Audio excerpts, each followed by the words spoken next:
sunnah memperbanyakkan sedekah dan menjadi seorang pemurah. Dia panggil sedekah pemurah. Dalam bahasa Arab dia sebut al-judi wal karam. Jud maknanya orang yang pemurah. Kalau kita jumpa dia mesti boleh beri. Karam mana orang yang suka memberi. Dia dekat-dekat dia dua tu. Pemurah dengan pemberi jadi lebih kurang. Cuma dari sudut karam, pemurah itu mungkin kita boleh sekupkan dalam semua perkara.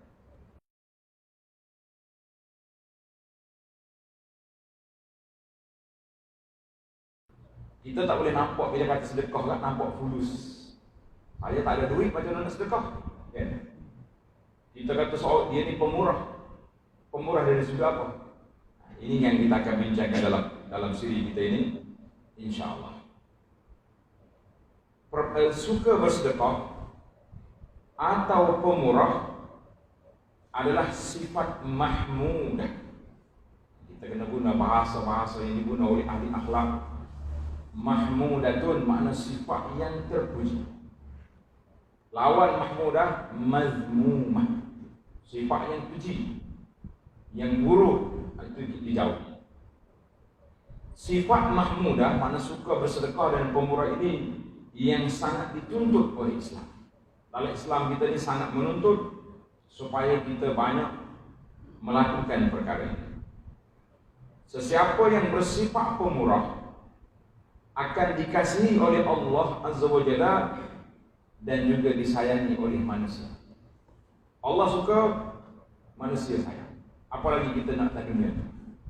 Yang kita bimbangnya, manusia suka, Allah benci. Alah. Allah suka, manusia benci, tak apa. Tapi perjuangannya besar. Kita buat yang Allah tak suka, tapi manusia tak suka, beratlah sikit ujiannya, kan? Tapi kalau kita buat hak manusia suka, Allah tak suka, ini manusia yang celaka. Apa kita nak hidup atas dunia 50, 60, 70 tahun habis.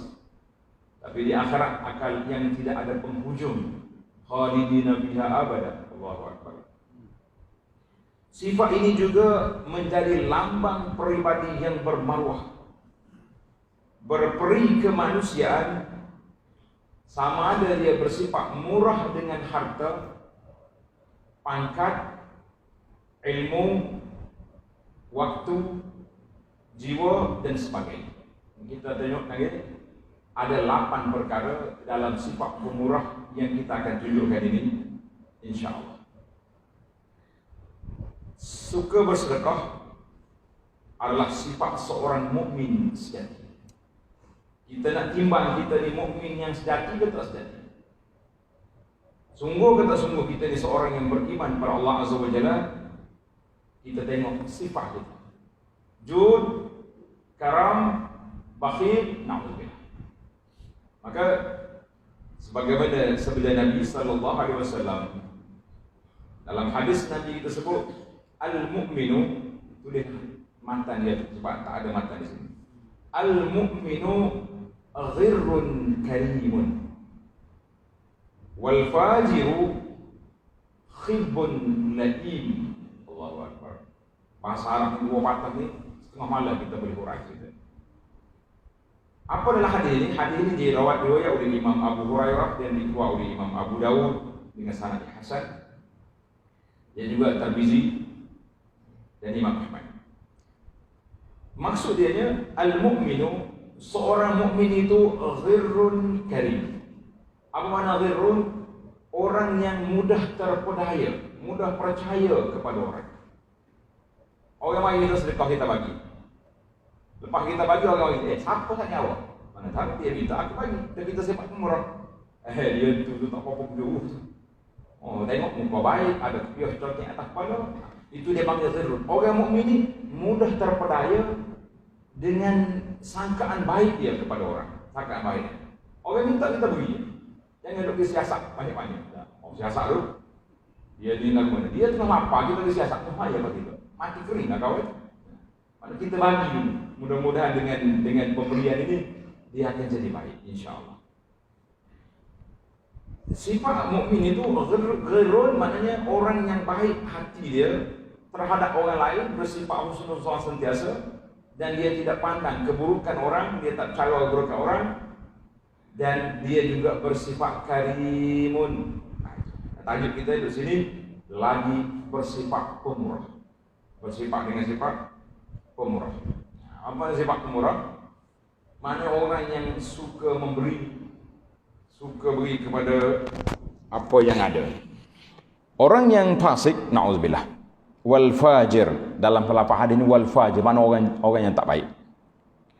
Apa sifat dia? Khabbun laim, sifat penipu lagi tercela, buruk perangai dia, na'udzubillah. Maka kita jangan, insya-Allah mudah-mudahan kita selamat daripada dua sifat yang kemudian, yang terakhir itu. Laim, khib. Mana khibun ni kata ni sifat yang suka menipu orang. Sebab itu para jemaah sekalian, kita ni kadang-kadang bila orang tipu kita, hutang tak bayar, janji tak tunai, kita oh penipu dia tu, betul tak?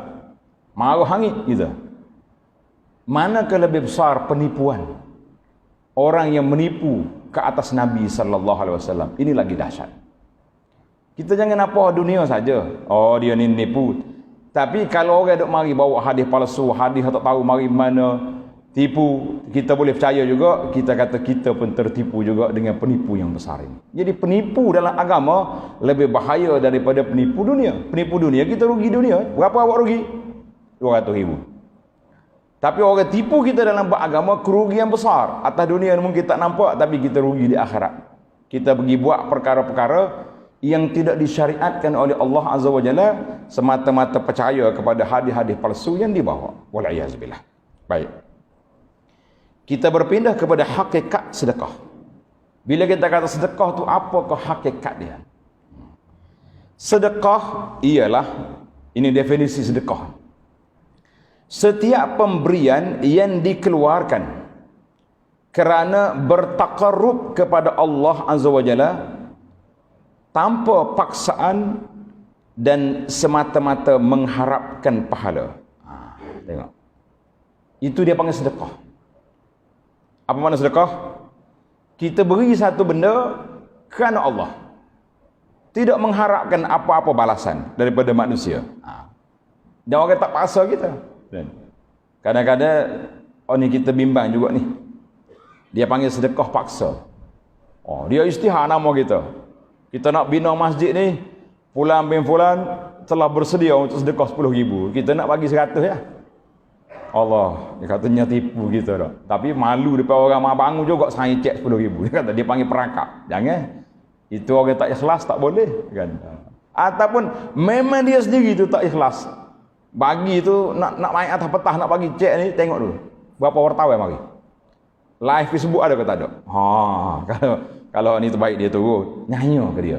Kita dapat duit tapi dia tak dapat pahala yang diharapkan. Itu berat.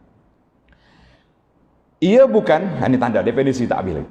Ia bukan hadiah yang diberi untuk mendekatkan diri kepada seseorang dan menzahirkan kasih sayang. Kita ni kita beri kepada orang yang kita sayang banyak mana? Siapa dia orang yang paling kita sayang? Atas dunia ni isteri lah. Pasal tu kalau tengok budak-budak sekarang dia tulis isteri yang tersayang. Orang tanya dia, mak tak sayang? Mak kategori lain. Ibu sayang kita kepada mak lain. Jangan duduk banding tak. Isteri lain, dia punya cara. Maka kita beli gelar, beli rantai, beli apa hak dia nak beri belakang.